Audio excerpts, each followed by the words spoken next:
আমর ইবনে ওয়াহাব তৎকালীন সময়ের মধ্যে ধনাঢ্য ব্যক্তি ছিল। সালামি তখন ঘাবড়ে গেল। একবার তিনি ঘাবড়ে যায়, আবার তিনি নবীর দিকে তাকায়। কারণ আল্লাহর নবী যতক্ষণ পর্যন্ত আল্লাহ পাক রব্বুল আলামিনের পক্ষ থেকে কোনো কথা না আসে ওই কথাটা বলে না। যেহেতু নবীর মুখ দিয়ে বের হয়েছে, এটাই তার জীবনের বড় আত্মবিশ্বাস। বলি সুবহানাল্লাহ। আসমান আর জমিন পার্থক্য বলে আমি এই মদিনার মধ্যে সাধারণ একজন মানুষ, আমার চাল নাই, চুলা নাই, বিটা নাই, বাড়ি নাই, কিন্তু আল্লাহর নবী কি করলেন? আমর ইবনে ওয়াহাবের মেয়ের সাথে আমার বিবাহ দিয়ে দিলেন। আমর ইবনে ওয়াহাবের মেয়ের সাথে আমার বিবাহ ঠিক করলেন। শুধু তাই নয়, আমাকে বর হয়ে ওই জায়গার যাওয়ার অনুমতি দিলেন। আল্লাহু আকবার বলেন।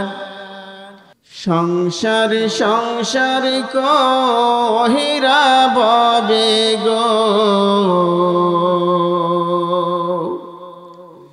করলি না বন্দেগি,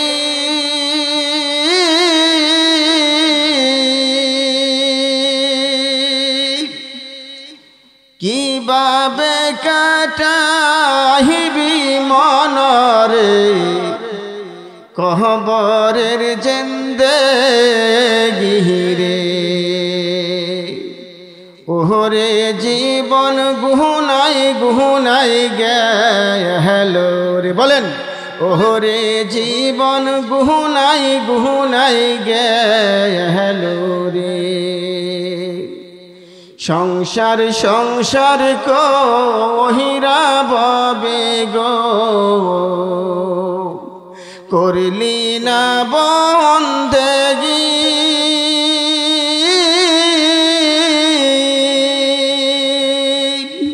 কিভাবে কাটাহিবি মনরে কবরের জিন্দেগি রে। ওরে জীবন গুনাই গুনাই গেল রে, বলেন ওরে জীবন গুনাই গুনাই গেল রে। নিঃশ্বাসের বিশ্বাস কইরা গো, বাদলাম বাড়ি ঘর,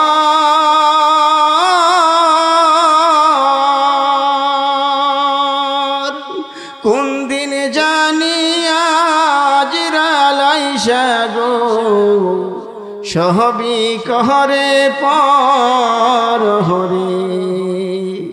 ওরে জীবন গুনাই গুনাই গেল রে, বলেন ওরে জীবন গুনাই গুনাই গেল রে। ছেলে মেয়ের মায়াই পয়রা গো,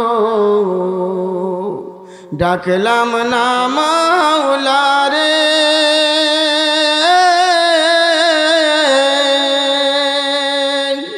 কি জানি কি উপায় হবে গো, অন্ধকার কবরে রে। ওরে জীবন গুনাই গুনাই গেল রে, বলেন ওরে জীবন গুনাই গুনাই গেল রে। ঠিক কিনা? জীবনটা আসলে গুনাই গুনাই যাইতেছে। তো সম্মানিত হাজিরিন, আমি আপনাদের সামনে যে পবিত্র কালাম থেকে একটা আয়াত তেলাওয়াত করেছি, আল্লাহর নবীর অসংখ্য হাদিস থেকে ছোট্ট একটা হাদিস তেলাওয়াত করেছি। আমি গুনাহগার চেষ্টা করব এই কোরআন এবং হাদিসকে সামনে রেখে আপনাদের সামনে দু একটি কথা বলার জন্য। সেই সাথে আমার জন্য সকলে মন খুলে দোয়া করবেন। আল্লাহ জানি এর উপরে আলোচনা করার তৌফিক দান করেন। আল্লাহুম্মা আমিন বলেন। কারণ এখানে আমার অনেক পিতৃতুল্য মুরব্বিয়ান আছে, আমার আম্মা জানেরা ভিতরে দেখতেছে। জানি না কার মুখের বরকতে, আসলে এখানে বক্তাগিরি করা কোনো ক্যাপাসিটি না, এটা এমন একটি জিনিস, একদিন অনেকগুলি আলোচনার সামনে নিয়ে আসি, হয় না, আবার একদিন নর্মাল একটা কথার ভিতরে আলোচনা হয়ে যায়। তো এটা বক্তা এবং শ্রোতা উভয়ের সমন্বয় হয় একটা বরকতের বিষয়, ঠিক কিনা ভাই? তো আল্লাহ নবীর একটা হাদিস আপনাদেরকে শোনাই। বনি আদমের প্রত্যেকের আমল নামা জুমার দিনে বা রাত্রিতে আল্লাহর কাছে পেশ করা হয়। কিন্তু দুনিয়ার মধ্যে কিছু মানুষ আছে যাদের আমল নামা আল্লাহর দরবারে পেশ করা হয় না, যারা এই দুনিয়ার জমিনের মধ্যে আত্মীয়র সম্পর্ক ছিন্ন করে দেয়। কের সম্পর্ক? আত্মীয় বলতে বুঝেন ভাইয়ের সাথে ভাইয়ের সম্পর্ক নাই, বোনের সম্পর্ক নাই, সন্তানের সাথে মা বাবার সম্পর্ক নাই। এই রকম করে দুনিয়ার মধ্যে যত রকমের রেহাম, যত রকমের আত্মীয়তার বন্ধন আছে, এই বন্ধনগুলো যারা ছিন্ন করে দিবে, ওই সমস্ত মানুষগুলো যদি বছর বছর হজ করে, প্রতিনিয়ত যদি উমরা করে, 5 ওয়াক্ত নামাজ যদি পড়ে, রমজানের রোজা যদি রাখে, কোটি কোটি টাকা যদি আল্লাহর রাস্তায় দান করে দেয়, শুধু আত্মীয়র সাথে সম্পর্ক ছিন্ন করার কারণে তার সমস্ত আমলগুলি গুল্লায় যাবে, বলে নাউজুবিল্লাহ।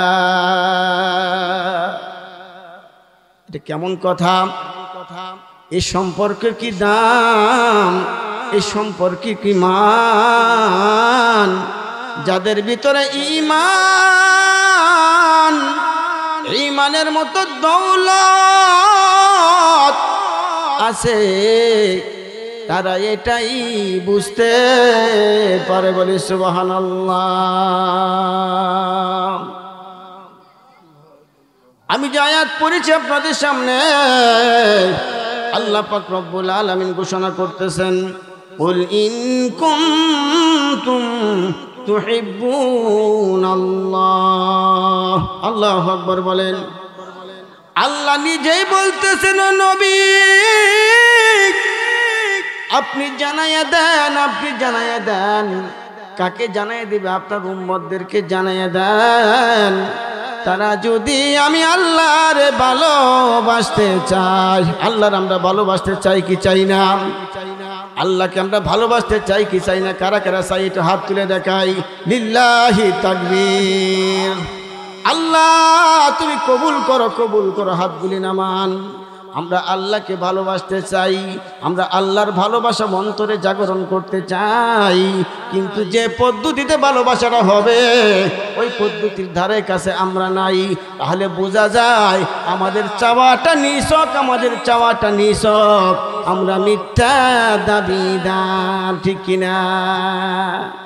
আমি বললাম এই 1 পাখি 2 পাখি 3 পাখি নকিল বিলের মধ্যে আমার খাদায় খাদায় জমি আছে, কিন্তু আমার নামে কোনো দলিল পত্র নাই। কি নাই? দলিল পত্র নাই, কিন্তু মুখে মুখে আমি জায়গার মালিক দাবি করি। ওই জায়গা কি আমার টিকবে? আপনাদের কি বিবেক টিকবে? একটু জবান খুলে বলেন, টিকবে কিনা? টিকবে না। মুখে মুখে বললে বাজান হবে না। আল্লাহ নিজেই পদ্ধতি দেখাই দিলেন, নিজেই সিস্টেম দেখাই দিলেন কিভাবে আল্লাহরে পাওয়া যাবে, কিভাবে আল্লাহর ভালোবাসা বান্দার অন্তঃকরণের মধ্যে জন্ম হবে। এটা আল্লাহ নিজেই কোরআনের মধ্যে বলে দিলেন, বলেন না সুবহানাল্লাহ। আল্লাহর নবীকে বললেন, নবী ও বন্ধু, আপনি আপনার উম্মতদেরকে বইলা দেন। আল্লাহর নবী বললেন, কি বইলা দেব? ফাত্তাবিউনি, কই আমাকে অনুসরণ এবং অনুকরণ করো। আল্লাহু আকবার বলেন। তাহলে আল্লাহকে ভালোবাসতে চাই, কিন্তু আল্লাহকে যদি ভালোবাসাটা যদি একটা মানুষ মনে করে আমি আল্লাহর সাথে সম্পর্ক করব, আমার রবের সাথে আমি সম্পর্ক করব, আমার রবের সাথে আমার অন্তরঙ্গ সম্পর্ক করব, ভালোবাসার সম্পর্ক করব, তাহলে ওই বান্দার জন্য, ওই উম্মতের জন্য নবীর অনুসরণ এবং অনুকরণ করতে হবে। ঠিক কিনা? কথাগুলি আবার ভাঙ্গা ভাঙ্গা বলবো, শুধু বুঝাই। ফাত্তাবিউনি ইউহিব্বুকুমুল্লাহ ওয়া ইয়াগফির লাকুম যুনুবাকুম আল্লাহু গফুরুর রহিম। আল্লাহু আকবার বলেন। যদি অনুসরণ এবং অনুকরণ যদি হয়, আল্লাহ মেহেরবানি করে কি করবেন জানেননি? 60 বছর 70 বছর 50 বছর যে গুনাহগুলি করেছেন, যে পাপগুলি কি অন্তরে ডুবাই রাখছেন, গুনার সাগরের মধ্যে ডুইবা আছেন, ওই গুনার সাগরের মধ্যে যখন ডুইবা আছেন কিছুই বুঝেন না, ওই গুনাহগুলি আল্লাহ মাফ করে দিবে। বলেন না সুবহানাল্লাহ। আদর কো রিয়া আদম আল্লাহ বানায়া, ওই কেমনে দিবা জাহান্নামে ফেলিয়া। বলেন ওই কেমনে দিবা জাহান্নামে ফেলিয়া। কবররি আজাব যদি মানুষ দেখিত,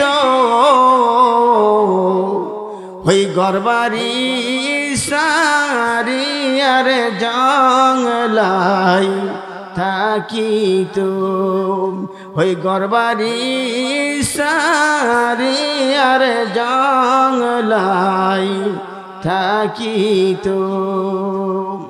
একটা উদাহরণ দিয়ে আপনাদেরকে বুঝাই, কারণ দুনিয়ার মধ্যে যত মায়ার মানুষ দেখেন, মহাব্বতের মানুষ দেখেন, কোনো না কোনো স্বার্থের পিছনে ঘুরে। ঠিক কিনা?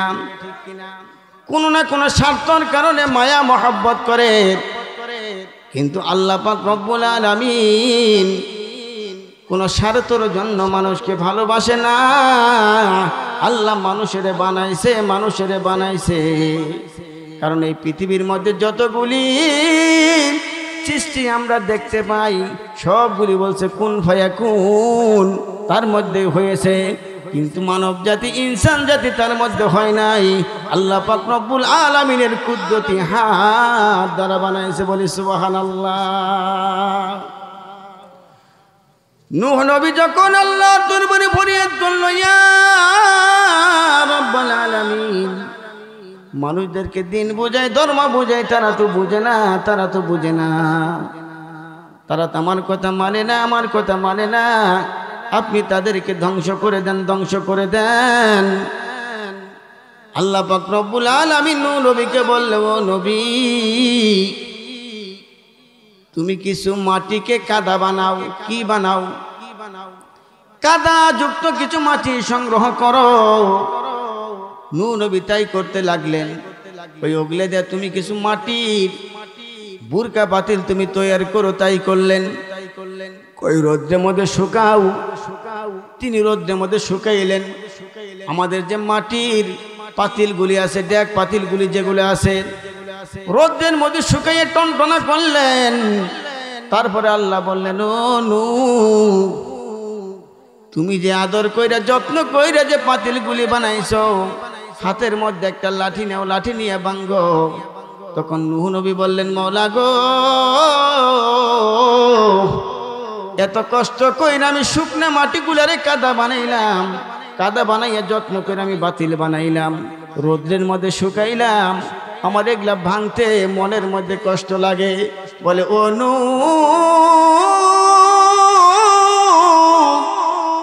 সাধারণ তুমি কিছু মাটির পাতিলে বানাইছো, যার মধ্যে আত্মা দাও নাই, রূহ দাও নাই, চলতে পারে না, ফিরতে পারে না। কিন্তু আমি যে মানুষ বানাইছি, এই মানুষগুলারে আমি খাওয়াই, আমি পড়াই, আমি কেমনে এদেরকে ধ্বংস করব। আল্লাহু আকবার বলেন। আমি কেমনে এদেরকে ধ্বংস করব, কেমনে এদেরকে ধ্বংস করব। এরা জীবনভর গুনাহ করেছে, গুনার সাগরে ডুইবা আছে। কোন এক সময়ের মধ্যে নিজের প্রতি নিজের ঘৃণা আসছে, আমি আল্লাহর কাছে ফিরে আসছে, তওবা করেছে। আমি আল্লাহ তার জীবন যৌবনের গুনাহগুলি মাফ করে দিয়া তারা আমি নেককার পরহেজগার বানাইয়া আমার রহমতের কুলের মধ্যে তারা আমি জায়গা দেব। বলি সুবহানাল্লাহ। তো জিকির করেন লা ইলাহা, জবান খুলে লা ইলাহা ইল্লাল্লাহ, লা ইলাহা, লা ইলাহা, লা ইলাহা ইল্লাল্লাহ, লা ইলাহা ইল্লাল্লাহ মুহাম্মাদুর রাসূলুল্লাহ। সকলে বলি সাল্লাল্লাহু আলাইহি ওয়াসাল্লাম। আমি যে কথাটা আপনাদেরকে বুঝাইতে চেয়েছিলাম, নবীকে মহব্বত করতে হবে কি হবে না? যার দিলের মধ্যে নবীর মহব্বত নাই, তার দিলের মধ্যে কামেল মুকাম্মেল ইমানদারিতার কোনো লক্ষণ নাই। আল্লাহর নবী হাদিস বললেন, লা ইউমিনু আহাদুকুম হাত্তা কুনা হাব্বা ইলাইহি মিন ওয়ালিদিহি ওয়া ওয়ালাদিহি ওয়ান নাসি আজমাইন।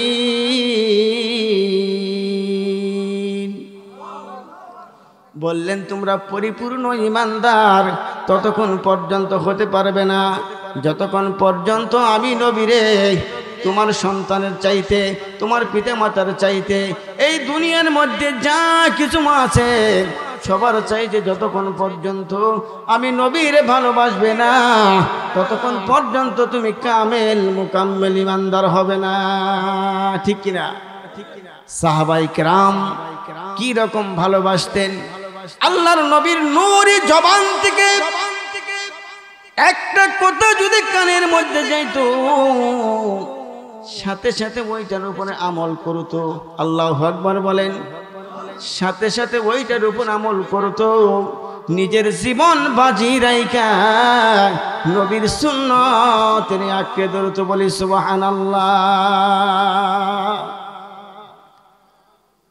আমাদের ভিতরে তো খালি নামের মহব্বত, আলোচনা যেভাবে সাজাইতে চেয়েছিলাম মনে হয় ওইভাবে হবে না, কারণ আমাকে আরেকটা দায়িত্ব দেওয়া আছে। এই জন্য শুধু আপনারা বুঝতে পারেন এতটুকু কথার ভিতরে আমি একদম শর্টকাট করে চলে যাচ্ছি। সাহাবায়ে কিরাম কি রকম মহব্বত নবীকে করতেন। আল্লাহর নবীর জামানায় একজন সাহাবী আল্লাহর নবীর দরবারে হাজির। এবার এখন আমি আলোচনা শুরু করি না। এই যে মাহফিলের এই পাশে অনেক কথা হচ্ছে, আমি আপনাদেরকে বিনীতভাবে বলবো, এখানে সামিয়ানা নিচে মোটামুটি মানুষ আছে, তাদের জানি ব্যত্যয় সৃষ্টি না হয়, এই মাহফিলটা জানি সফল হয়, এটা আমরা নীরবতা পালন করি। সঙ্গীত গাইলাম, তারপরে ওয়াজের ভাব তুললাম, তারপরে যদি আপনাদের ইসলাহি না হয়, হ্যাঁ একটু ভাই জিকিরে ফিকিরে আপনারা যারা আসি একটু মনোযোগ আকর্ষণ করি। আল্লাহর নবীর জামানায় একজন সাহাবী, যার নাম হলো সাদ সালামি। এই সাহাবী আল্লাহর নবীর কাছে বসছে, বলে ও নবী গো, আমি আপনার হাতে মুসলমান হয়েছি, 7-8 মাস হয়ে গেল। আপনার সমস্ত সুন্নতগুলি আমি পুঙ্খানুপুঙ্খানুভাবে মানতে পারতেছি, কিন্তু আমার বড় ভয় হয় একটা সুন্নত আমি মানতে পারতেছি না, এই জন্য নাকি আমাকে জাহান্নামের আগুনে জ্বলতে হবে। আল্লাহর নবী বললেন, ও সাদ, এটা এমন কি সুন্নত তুমি মানতে পারতেছো না? সাদ সালামি বললেন, নবী গো, এই মদিনার প্রত্যেকটা জায়গার মধ্যে আমি ঘোরাঘুরি করেছি, প্রত্যেকের কাছে আমি মানুষ বলেছি, মানুষের ধারে ধারে আমি ঘুরেছি, আমার চেহারা সুন্দর নাই দেখে বলে, আমি গরিব বলে আমার কাছে কেউ তার মেয়ে বিয়ে দিতে রাজি নন। আল্লাহর নবী বললেন, ও সাদ, তুমি চিন্তা করো না, আমি তোমার জন্য কন্যা ঠিক করেছি। মদিনার মধ্যে সবচাইতে ধনী আমর ইবনে উহাবের মেয়ের সাথে তোমার বিবাহ আমি নবী ঠিক করে দিলাম। বলি সুবহানাল্লাহ। আমর ইবনে উহাব তৎকালীন সময়ের মধ্যে ধনাঢ্য ব্যক্তি ছিল। সাদ সালামি তখন ঘাবড়ে গেল। একবার তিনি ঘাবড়ে যায়, আবার তিনি নবীর দিকে তাকায়, কারণ আল্লাহর নবী যতক্ষণ পর্যন্ত আল্লাহ পাক রব্বুল আলামিনের পক্ষ থেকে কোনো কথা না আসে ওই কথাটা বলে না। যেহেতু নবীর মুখ দিয়ে বের হয়েছে, এটাই তার জীবনের বড় আত্মবিশ্বাস। বলি সুবহানাল্লাহ। আসমান আর জমিন পার্থক্য বলে আমি এই মদিনার মধ্যে সাধারণ একজন মানুষ, আমার চাল নাই, চুলা নাই, বিটা নাই, বাড়ি নাই, কিন্তু আল্লাহর নবী কি করলেন? আমর ইবনে ওহাবের মেয়ের সাথে আমার বিবাহ দিয়ে দিলেন। আমর ইবনে ওহাবের মেয়ের সাথে আমার বিবাহ ঠিক করলেন। শুধু তাই নয়, আমাকে বর হয়ে ওই জায়গার যাওয়ার অনুমতি দিলেন। আল্লাহু আকবার বলেন। সাদ সালামি তার বয়সের মতো আমর ইবনে ওহাবের বাড়ির মধ্যে যাইয়া বললেন, আল্লাহর নবী বলছেন যে আপনার মেয়ের সাথে আমার বিবাহ। এই কথাটা যখন আমর ইবনে ওহাব শুনেছে, তার সাথে রাগান্বিত হয়েছে। শুধু রাগান্বিত হয় নাই, বাড়ির থেকে বের করে দিয়েছেন। এই কথাটা গোপনে তার কন্যা শুনেছে। যখন সাদ সালামি ওই বাড়ির থেকে চলে আসলো, বাবাকে ডাকলেন, বললেন, বাবা গো, বাবা, আপনার কথাও আমি মানি। বিশ্বনবী মুহাম্মদ রাসূলুল্লাহ, সকলে জবান খুলে বলেন না সাল্লাল্লাহু আলাইহি ওয়াসাল্লাম। টাকা চাই না, পয়সা চাই না, ধন দৌলত চাই না রে বাবা, নবী আমার জন্য যে পাত্র ঠিক করেছে, আমার জীবন যদি থাকে আমি তাকেই বিবাহ করব। আল্লাহু আকবার বলেন। যেহেতু নবী বলেছেন, নবী সার্টিফিকেট দিয়েছেন, এটাই আমার জীবনের জন্য বড় সার্টিফিকেট। বলেন না সুবহানাল্লাহ।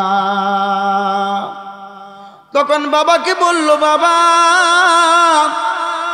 আপনি তো বরকে ফিরিয়ে দিয়েছেন, চলেন না আমরা যাই, নবীর কাছে যাইয়া কথাগুলি আমরা ভেঙে বলি, ওই বরকেই আমরা বিবাহ করব। তখন আমর ইবনে ওহাব তার কন্যাকে নিয়া বাড়ির সকলের সম্মতি নিয়ে আল্লাহর নবীর দরবারে গেলেন। ওই জায়গার মধ্যে বিবাহ বন্ধন ঠিক করা হলো। কিন্তু সাদ বিবাহ যে করবে, বিবাহ করার জন্য একটা মাসালা আপনাদেরকে বলবো।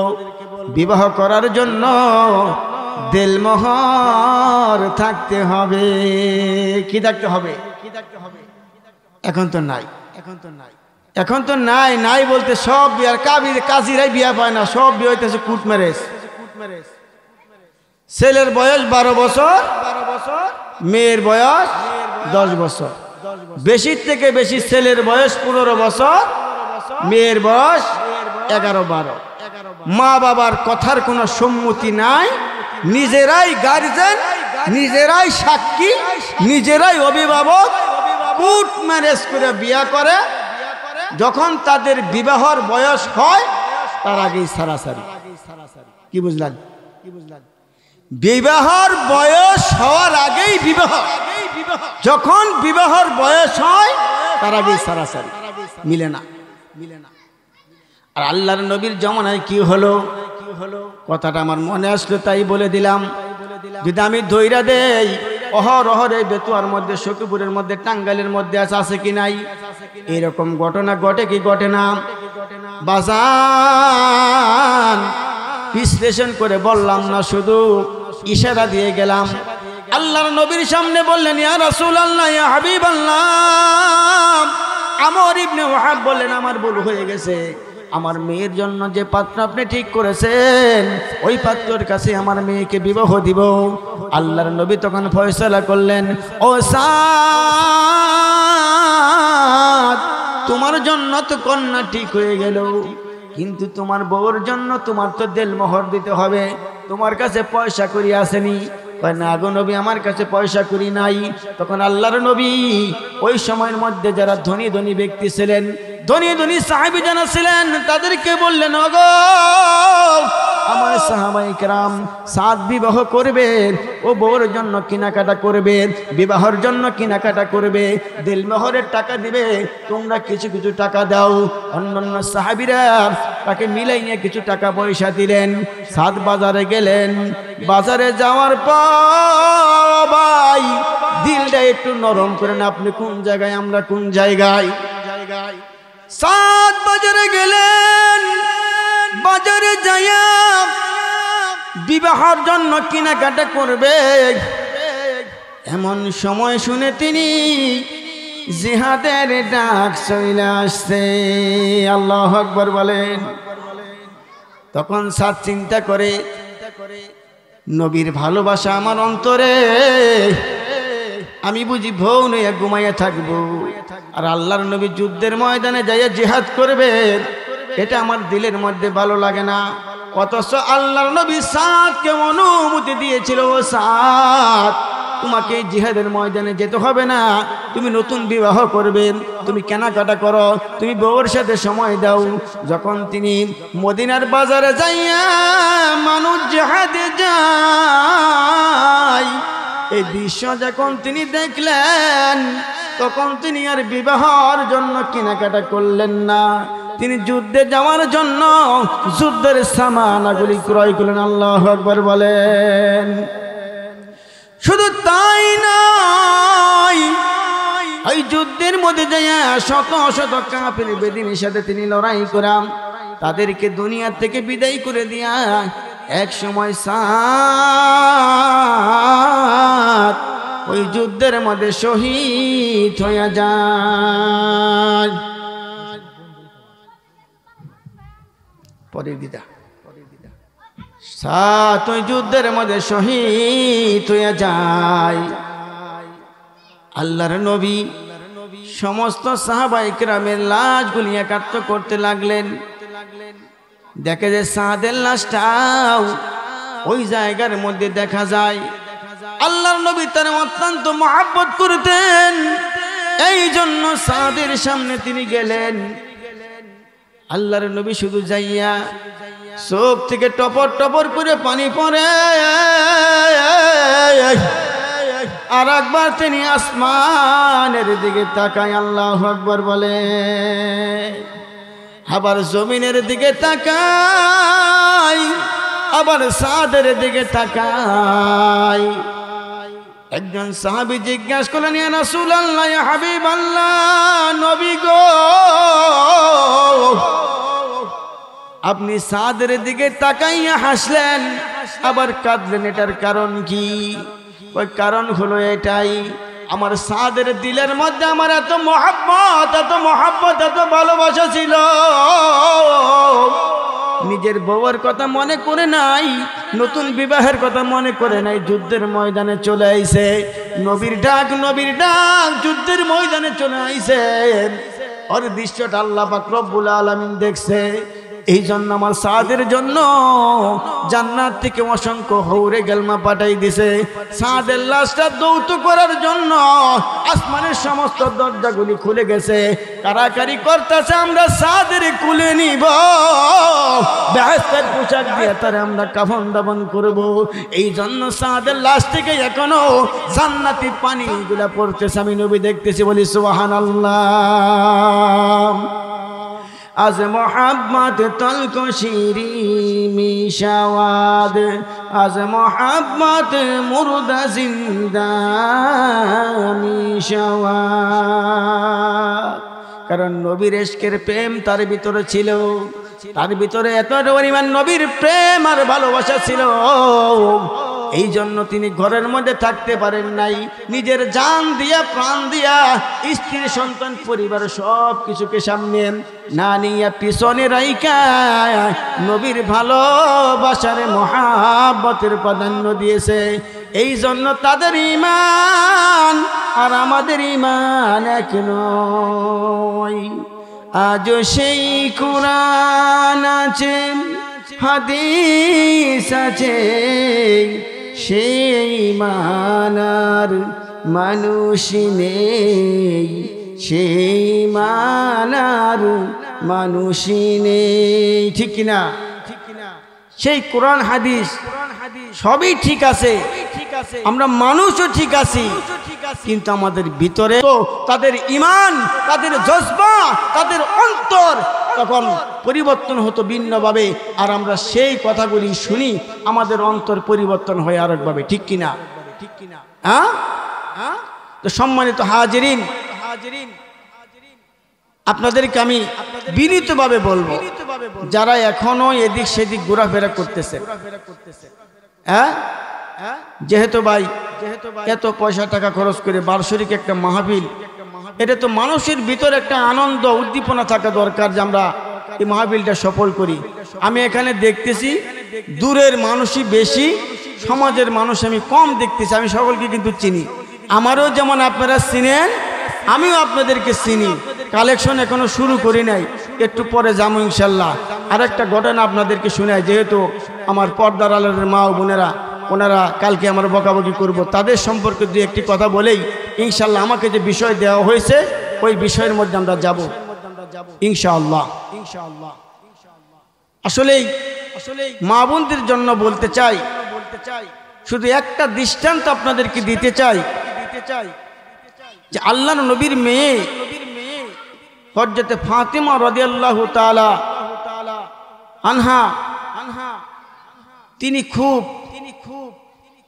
ধনী মানুষকে বিবাহ করেছিলেন না, ঠিক কিনা? ওনার ঘরের চুলায় একদিন জ্বলতো, আরেকদিন জ্বলতো না। নিজেই কর্ম করতেন। আল্লাহর নবী একটা অভ্যাস ছিল, যখন তিনি দূরে কোথাও যাইতেন বা কাছে কোথাও যাইতেন, নিজের মেয়ের বাড়িতে নিজের মেয়ের মুখখানা তিনি দেইকা যাইতেন, বলেন না সুবহানাল্লাহ। এই ফাতেমা এক সময় দেখা যাইতো, বর্তমান যুগের মধ্যে তো মশলাগুলি পাটায় বাটতে হয় না, সবগুলি মিশিকের মাধ্যমে ফাঁকি হয়ে আসে, ঠিক কিনা? আজ থেকে ১৫০০ বছর পূর্বে গম থেকে, জব থেকে আটা ময়দাগুলি তারা বের করতো, চাক্কি ঘুরাইয়া ঘুরাইয়া ঘুরাইয়া হাতের মধ্যে ঠুসকা পড়ে যাইত, হাতের মধ্যে ঠুসকা পড়ে যাইত, কঠোর পরিশ্রম করতো, হাতগুলি তাদের ফুলে যাইত। হযরত ফাতিমা রাদিয়াল্লাহু তাআলা আনহা ওনার জীবন এইরকম অসংখ্য দিন তিনি পার করেছেন, কোনদিন বাবার কাছে নালিশ করে নাই, বাবা গো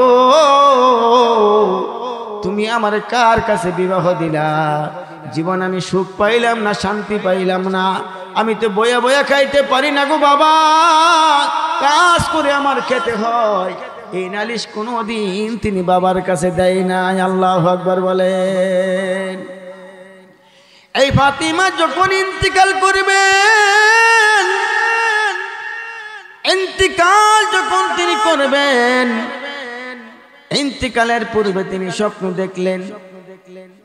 কারণ ইন্তিকালের পূর্বে তিনি স্বপ্নে দেখলেন রাতের মধ্যে বাবাই ঘরে যেন কি যেন তালাশ করতেছে, কি যেন। বাবান একটু মনোযোগ দিয়ে শোনেন, দিলটা নরম করলে নবীর আশক যদি আপনার ভিতরে থাকে, এই আলোচনার ভিতরে সবগুলি পয়েন্ট ইনশাআল্লাহ ঢুকাই দিব। আজ যদি ফাতিমা রাত্রিবেলায় তিনি স্বপ্নে দেখলেন বিশ্বনবী মুহাম্মদ রাসূলুল্লাহ, সকলেই বলেন না সাল্লাল্লাহু আলাইহি ওয়াসাল্লাম, ঘরের মধ্যে কি যেন তালাশ করে তালাশ করতে করতে করতে করতে বিশ্বনবী ঘর থেকে বের হয়ে যাচ্ছেন। পিছন দিক দিয়ে ডাক দিলেন, বাবা তুমি কি খুঁজো গো বাবা ঘরের মধ্যে? নবী বললেন, মা গো আমি তোমার এই তো ঘরের মধ্যে তালাশ করতেছি। মেয়ে বলল, কেন বাবা তালাশ করো? বাবাই বললে, মা তুমি আজকে হালির দস্তরখানার মধ্যে সেহরি করবা, ইফতার করবা তোমার বাবার সাথে। আল্লাহু আকবার বলেন। ইফতার করবা তোমার বাবার সাথে। এই স্বপ্নটা দেখার পরে তিনি হাউমাউ করে কাঁদতেছিলেন। এদিকে হযরত আলী মসজিদের মধ্যে ফজরের নামাজ পড়তে গেছে। কোথায় গেছে বাজান? ফজরের নামাজ। এখন যদি হাত তোলায় কারা কারা ফজরের নামাজ পড়েন, যেহেতু এটা মসজিদের সভা, শতকরা 2টা হাত উঠতেও পারে, না উঠতে পারে, হাতটা তোলাবো না। যেহেতু মসজিদের সভা, আল্লাহর নবীর মেয়ের জামাই তিনি কোথায় গেছেন? মসজিদের মধ্যে ফজরের নামাজ পড়তে গেছেন। ফজরের নামাজ তিনি পড়তে মসজিদে গেছেন। ফজরের নামাজটা পড়া ঘরের মধ্যে যখন আসছে, আসার পরে দেখে হযরতে ফাতিমা চোখ দিয়ে টপর টপর করে পানি পড়ে। তারপরেও তিনি যখন বুঝলেন বাবা আমারে বলল, মা আজকে তুমি সেহরি এখানে করবা, ইফতার ওখানে করবা, তার বোঝার বাকি রইল না। দুনিয়ার জিন্দেগি তার বেশিক্ষণ নাই। হো মরণ যে কি জালার যন্ত্রণা, হই মরণ যে কি জালার যন্ত্রণা। সকলে বলেন, বরহি পাতা গরম পানি, বরহি পাতা গরম পানি, গোসল দিবে জানো না, মরণের কি জালা গো যন্ত্রণা, ওই মরণের কি জালা গো যন্ত্রণা। আল্লাহর নবীর মেয়ে কতগুলি ভাবে, আরেকটা কথা তার দিলের মধ্যে আছে, আজকে যদি আমার শেষ দিন হয় স্বামীর খেদমত তার করতে পারবো না। আল্লাহু আকবার বলেন। স্বামীর খেদমত তো করতে পারবো না, এই জন্য তিনি স্বামীর যে কাপড়গুলো ছিল কাপড়গুলো ভিজাইলেন দোয়ার জন্য। আল্লাহু আকবার বলেন। রান্না বান্না বসাইয়া দিলেন, বাড়ির কাজকর্মগুলি তিনি করতে লাগলেন, কিন্তু তার চোখ দিয়া টপর টপর করে পানি পড়ে। এই দৃশ্যটা যখন স্বামী দেখলো, বলল, ও ফাতেমা তোমার চোখের কান্দন আমার বরদাস্ত হয় না গো, তুমি কান্দো কেন, কান্দো কেন? আমার কোনো আচার ব্যবহারে তুমি কষ্ট পাইছো কিনা? কই না গো স্বামী, আমি কষ্ট পাই না। আলী বলো, ফাতিমা তুমি যেদিন থেকে আমার ঘরের বউ হয়েছ, তোমার কোনোদিন আমি পেট পুরে খাবার দিতে পারি নাই, ভালো একটা পোশাক দিতে পারি নাই, তোমার দামি একটা গাড়ির মধ্যে আমি চড়াইতে পারি নাই, বাঙ্গাসুরা ঘরের মধ্যে রাখছি, চাল নাই চুলা নাই, তোমার আমি সুখ দিতে পারি নাই গো ফাতিমা। তোমার জন্য সার্টিফিকেট হচ্ছে তুমি জান্নাতের সর্দারিনী, তুমি বিশ্ব নবীর মেয়ে। ও ফাতেমা তুমি কান্দো কেন? আমার দিলটা মানে লাগো ফাতেমার স্বামী। এই কথাগুলি যখন বারবার ফাতেমারে বলে ও প্রাণের স্বামী গো, আমি আপনার কোনো ব্যবহারে কষ্ট পাই নাই। আমার আব্বাজান স্বপ্নের মধ্যে এই কথা বলছে। এই কথাটা শুই না হযরত আলী তখন ঝার ঝার করে কান্দে কান্দে আর কান্দে, স্বামী স্ত্রী কান্দে। ইতিমধ্যে হাসান হোসেন পিছু থেকে এসে বলে, মাগো তুমি কান্দো কেন? বাবা তুমি কান্দো গো কেন? বারবার যখন হাসান হুসাইন ফাতেমাকে আলীকে যখন জড়াইয়া ধরে, বাবা তুমি কান্দো কেন, কান্দো কেন? হযরতে ফাতেমা বললেন, ও হাসান হুসাইন, তারা যখন বিরক্ত করতো ছোটবেলায় বলতো তোমার নানা জানের কবরের পাশে যাও, তোমাদের দিলটা ভালো হইয়া যাবে। বলেন না সুবহানাল্লাহ। হযরতে হাসান হুসাইন মায়ের কথা অনুযায়ী নানা জানের রওজা মুবারকে গেল। রওজার থেকে আওয়াজ আসলো, ও হাসান, ও হুসাইন, নানা জানের কবরে তো আসতে পারবা, জনম দুঃখনি মারে পাইবা না। ওই মা ডাকো যে কতই মধুর বাই জানো না, ওই যার হারাইছে সেই জানে তার বেদনা। ওই যার হারাইছে সেই জানে তার বেদনা। আল্লাহর নবী বললেন, ও হাসান হুসাইন, দুনিয়ার মধ্যে এমন কোন মানুষ নাই যার চেহারার দিকে তাকাইলে আল্লাহ তাআলা কবুলিয়াত হজের সওয়াব দেয়। তোমার মা ঘরে আছে, তোমার বাবা ঘরে আছে, আল জান্নাতু তাহতা আকদামিল উম্মাহাত। আল্লাহু আকবার বলেন।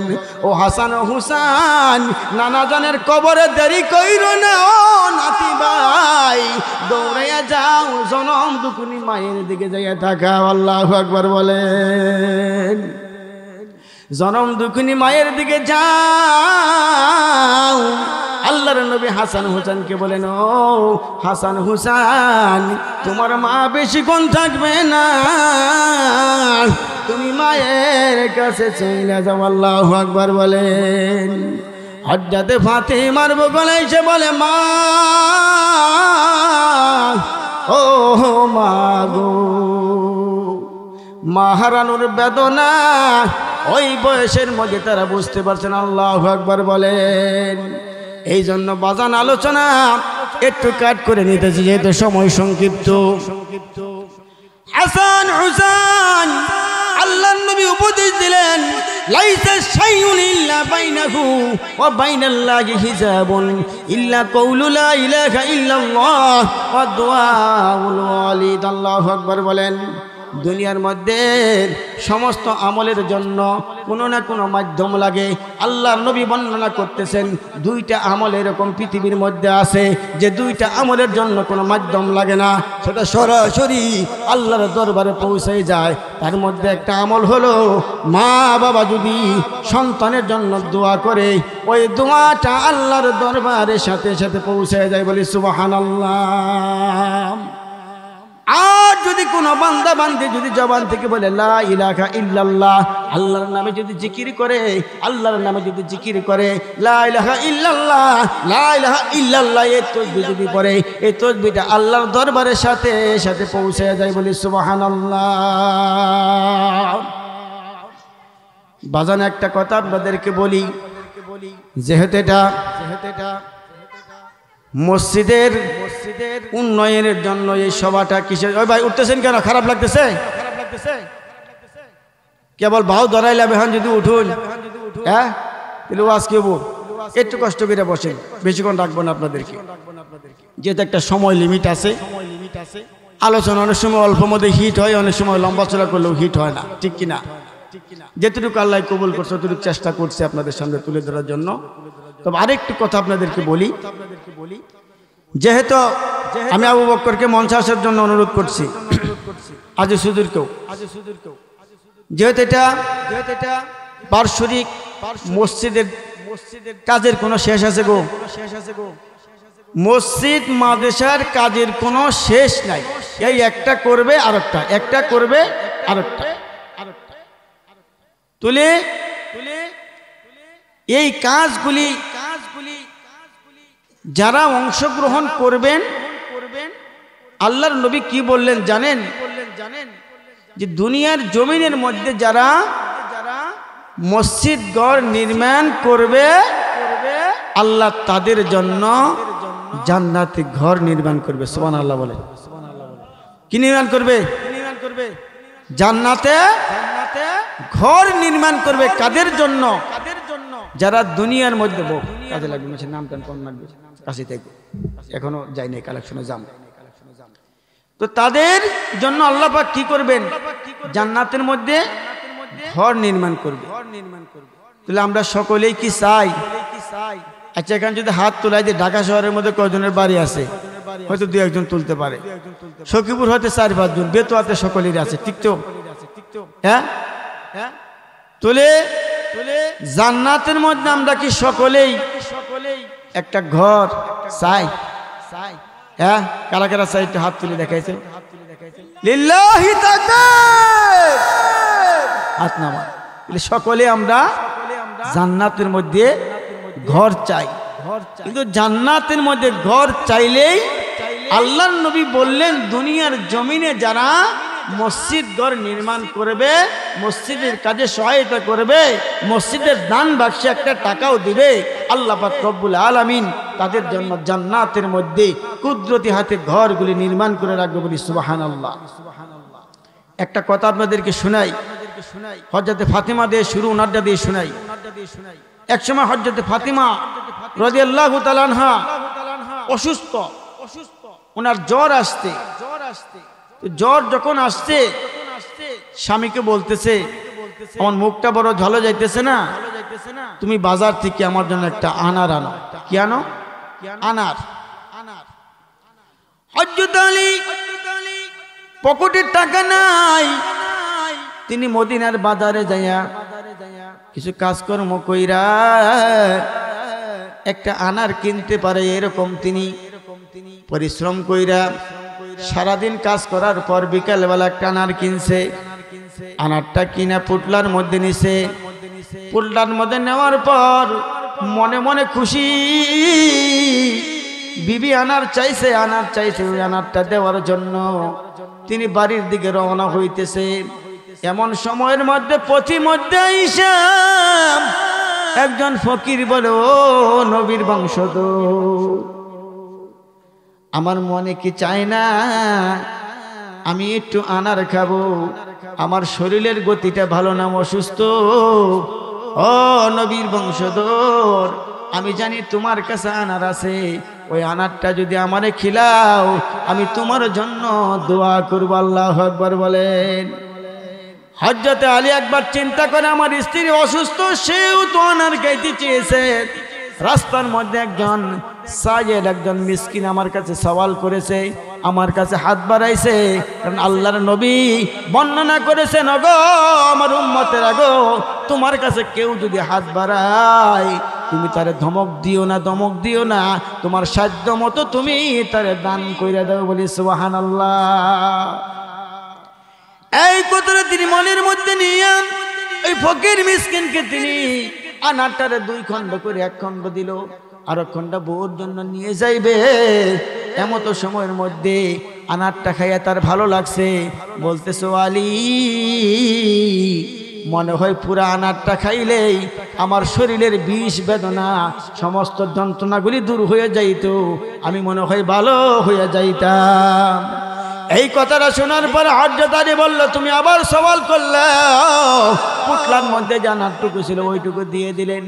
দিয়ে দেওয়ার পর তিনি মনের মধ্যে একটা লজ্জা বোধ আসলো, আমার স্ত্রী আনার খাইতে চাইলো, আমি তার জন্য আনার নিতে পারলাম না, কারণ রাত্রি হয়ে গেছে, এখন কোথায় কাজ নাই, পকেটেও টাকা নাই। তিনি ভাবতে ভাবতে সন্ধ্যার সময় ঘরে যাইয়া যখন নক করে, দরজার মধ্যে যখন নক করে, ফাতেমা বলে, ও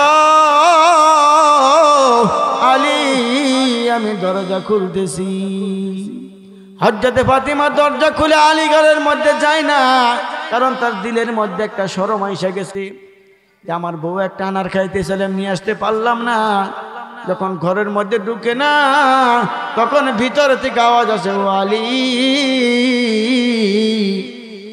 তুমি ভিতরে আসো না কেন? আমার মনে হয় তুমি আনার আনতে পারো নাই। আলী বলো, ফাতেমা, আমি তো তোমার জন্য আনার আমি ক্রয় করেছিলাম, কিন্তু রাস্তার মধ্যে এই কাহিনী। ফাতেমা বলে, ও আলী, যখন তুমি আনারটা দান করেছো, আল্লাহ পাক রব্বুল আলামিন আমার শরীরের সমস্ত অসুখগুলি ভালো করে দিয়েছে। বলেন সুবহানাল্লাহ। কারণ দান করলে কি হয় জানেননি? রদ্দুল বালা, বালা মুসিবতগুলি কাইটা যায়। কি কাইটা যায়? বালা মুসিবত কাইটা যায়। এই জন্য যত বেশি দান করবেন, যত বেশি দান করবেন, তত বেশি বালা মুসিবত কাটবে এবং তত বেশি আপনার সম্পদগুলি পূত পবিত্র হবে।